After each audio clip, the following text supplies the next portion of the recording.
Oi, gente, mais uma semana de intensivo de matemática. Na semana passada, a procura de vocês com relação às atividades que eu deixei foi pouca, então eu tô preocupada com isso, tá? Quando fazer o exercício, qualquer dúvida pode perguntar, pode deixar recadinho lá na sala virtual que eu respondo, pode mandar mensagem no WhatsApp. O que eu quero é a participação efetiva de vocês para eu poder acompanhar mais de perto, tá certo? Então, para essa aula, a gente vai falar do assunto de transformação de medidas e frações.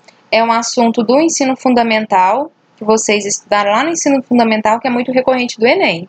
Então, a gente vai fazer algumas atividades do Enem em relação a esse assunto. Vocês vão anotar no caderno de vocês somente a solução, tá? Para poder ir fixando como que faz. Coloca o ano do Enem e coloca a solução, tá? No caderno. Não precisa devolver lá na sala essa atividade. A que vocês vão devolver é só que tá no arquivo em seguida, tá certo?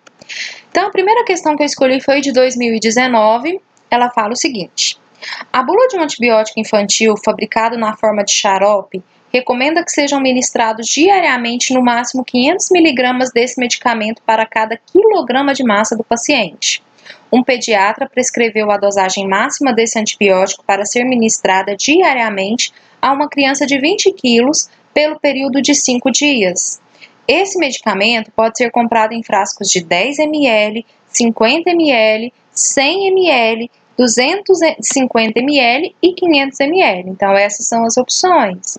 Os pais dessa criança decidiram comprar a quantidade exata de medicamento que precisará ser ministrado no tratamento, evitando a sobra de medicamento.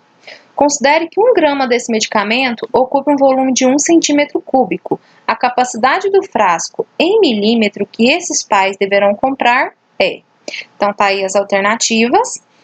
Então, a primeira coisa que eu vou fazer é uma regrinha de 3 para saber quanto que ele vai gastar desse medicamento, né? Então, montando essa regrinha de 3 com a quantidade de gramas e quilos, aí a primeira informação ele fala que 500 miligramas desse medicamento equivale a 1 quilograma de massa do paciente. Então, a gente vai transformar 500 miligramas para gramas, que é 0,5, e ele equivale a 1 quilo. Essa criança tem 20 quilos. Então, a gente tem que saber quantas gramas desse medicamento para 20 quilos. Fazendo essa regrinha de 3, dá 10 gramas por dia. Como ele vai usar o medicamento por 5 dias, a gente tem, então, que 5 dias vai ser um total de 50, pois 5 meses está faltando um zerinho. Então, como é 25 dias, ele vai dar 10 gramas por dia, então em 5 dias dá 50 gramas de medicamento. Lá no enunciado também fala que o volume do medicamento é 1 grama para cada centímetro cúbico, ou seja, a gente tem 50 centímetros cúbicos, né? 50 gramas, que convertendo para ml, a gente tem 50 ml, que vai dar a resposta certa, letra C. Então, a resposta certa, letra B, aliás, é a resposta letra B, que é 50 ml. Então, percebam que a gente trabalhou regra de 3 e conversão de medidas, tá? Transformação de medidas. A gente usou de centímetros cúbicos para ml, que caiu no Enem do ano passado, ok? Mais uma. Essa é de 2018. Na música, usam-se sinais gráficos chamados figuras de duração para indicar por quanto tempo se deve emitir determinado som. As figuras de duração usadas atualmente são semibreve, mínima, semimínima, faltou um mi aqui, colcheia, semicolcheia, fusa e semifusa. Essas figuras não possuem um valor, que é um tempo fixo. Elas são proporcionais entre si. A duração de tempo de uma semibreve é equivalente a 2 mínimas. Então, tá aqui a semibreve, ele equivale a 2 mínimas. A duração de uma mínima é equivalente a 2 semimínimas. E assim por diante, tá vendo? A duração do tempo de uma semibreve é equivalente a de 2 mínimas. A duração de uma mínima é equivalente a 2 semimínimas. A duração de uma semimínima equivale a de 2 colcheias. E assim por diante, seguindo a ordem dada.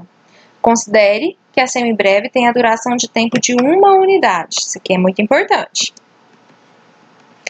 A sequência que indica a duração de um tempo, de uma mínima, de uma semimínima, de uma colcheia, de uma semicolcheia, de uma fusa e de uma semifusa é. Então, a primeira coisa que a gente tem que observar é que cada um é o dobro do que está à sua direita nessa sequência. E da mesma forma, cada um que está à sua esquerda é a metade do que está à sua esquerda, tá? Então, vamos lá para as opções. E como cada símbolo desenhado, eu falei para vocês, é a metade do símbolo musical à sua esquerda, a gente tem na sequência, então, que a semibreve, se a semibreve, lembra que eu falei do valor unitário, tem valor unitário, ou seja, de 1, a mínima que está logo em seguida será a metade da semibreve, ou seja, 1 sobre 2. Quem vem em seguida da semimínima, ela é a mínima. Quem vem em seguida da mínima é a semimínima. Então, a metade de 1 sobre 2 é 1 sobre 4. Depois da semimínima, vem a colcheia. A metade de 1 sobre 4 é 1 sobre 8. Repetindo sempre esse processo, sempre é uma divisão de fração, tá vendo? 1 sobre 2 dividido por 2 dá 1 sobre 4. 1 sobre 4 dividido por 2 dá 1 sobre 8. E assim por diante. Repetindo esse processo, a gente analisa lá as sequências e a que pode ser correta seria começando com 1 sobre 2, a D ou E, mas o próximo valor é 1 sobre 4. Então, eu descarto a letra D e fico com a letra E, certo? Tá vendo que esse exercício, ele trabalhou uma sequência, né? Principalmente divisão de fração. Então, é um conteúdo que a gente aprende no ensino fundamental, que caiu numa questão do Enem, tá certo? Mais uma questão de 2018 agora. O artigo 33 da Lei Brasileira sobre Drogas prevê a pena de reclusão de 5 a 15 anos para qualquer pessoa que seja condenada por tráfico ilícito ou produção não autorizada de drogas. Entretanto, caso o condenado seja réu primário, com bons antecedentes criminais, essa pena pode sofrer uma redução de 1/6 a 2/3. Suponha que um réu primário com bons antecedentes criminais foi condenado pelo artigo 33 da Lei Brasileira sobre Drogas. Após o benefício da redução de pena, sua pena pode variar de... Aí as alternativas. E a primeira coisa que a gente tem que observar é a pena mínima e a pena máxima, que é 5 a 15 anos, certo? Agora a gente vai calcular essa redução para esse condenado, porque ele é réu primário, né? Então, para o mínimo e para o máximo. Bom, como o mínimo é 5 anos e 5 anos equivale a 60 meses, ele tem uma redução de 2/3 de acordo com o enunciado. Então, o 1, que representa o total dessa fração, menos 2/3, eu tenho que multiplicar ainda por 60, certo?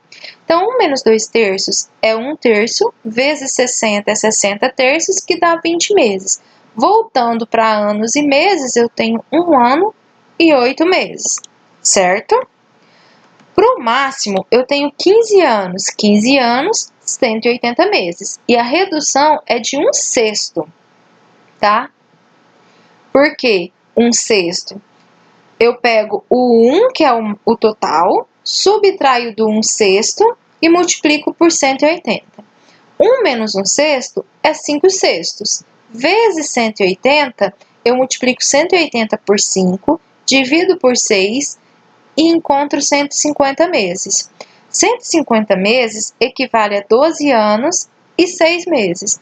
Para descobrir isso, gente, eu divido 150 por 12, cabe 12 e eu tenho como resto 6. Por isso que é 12 anos e 6 meses. Então, a pena pode variar de 1 ano a 8 meses a 12 anos e 6 meses, que vai dar a resposta, letra A, 1 ano e 8 meses a 12 anos e 6 meses.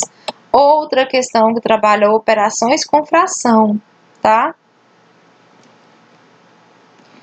Resposta certa, letra A.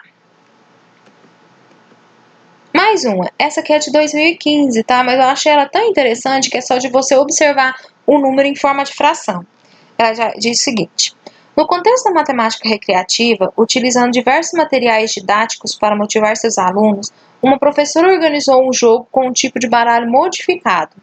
No início do jogo, vira-se uma carta do barulho na mesa e cada jogador recebe em mãos 9 cartas.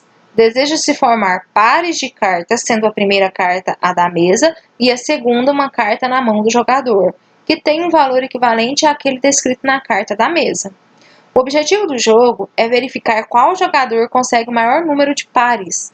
Iniciando o jogo, a carta virada na mesa e as cartas na mão de um jogador são como no esquema. Segundo as regras do jogo, quantas cartas da mão desse jogador podem formar um par com a carta da mesa? Então, a gente tem aqui a carta da mesa e a gente tem as cartas da mão do jogador, tá certo? Vai fazer par com essa a que tiver equivalência. Tá vendo que eles estão os números na forma fracionária, forma de porcentagem e forma decimal, tá? Então, primeira coisa que a gente vai observar é a da mesa. A da mesa tem como fração 6/8. 6/8 é equivalente a 3/4, que equivale a 0,75 na forma decimal, e ainda poderia colocar e escrever como 75% na forma de porcentagem, tá? Mas não coloquei porque não aparece 70. Ah, aparece aqui o primeiro, né? Então, ela também equivale a 75%. Então, a gente vai agora analisar uma por uma. A primeira é 75%, ela equivale 3,4 não, 34% não, 0,75 faz par, 4,3 não, 7,5 não, 4/3 não, 6,8 não e 3/4 sim, porque 6/8 equivale a 3/4. Então, nós encontramos 3 cartas que fazem par com a que está na mesa. Resposta certa, letra E. Gente, esse exercício que eu queria que vocês trabalhassem, né, comigo. Da mesma forma como na semana passada, eu vou deixar um arquivo com atividades, com questões do Enem, com resposta.